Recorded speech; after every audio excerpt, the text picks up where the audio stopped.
I ignored a small rule at work, and it turned into something way bigger than it should have been. It was my second week at a new job. Nothing crazy, just a normal office, normal people, normal routine. One of the first things they told me during training was weirdly specific. Don't open the supply room after 7 p.m. Try not to, not it's usually locked, just don't. Of course, I didn't think much of it, probably some policy thing, maybe cleaning staff or inventory stuff. So a few days later, I stayed late to finish some work, lost track of time, looked up and it was already past 7:30. Office was quiet, almost empty.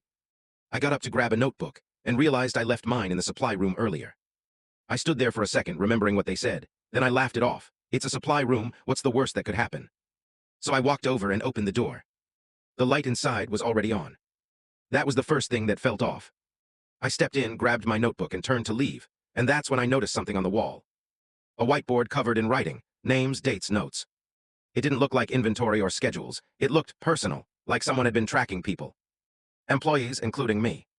My name was there, with today's date next to it. My stomach dropped. I stared at it for a second, trying to process. Then I heard something behind me, a quiet click. The door. I turned around fast. It wasn't closed all the way, but it definitely wasn't as open as I left it, like someone had just moved it. I stepped out immediately, heart racing, and looked down the hallway.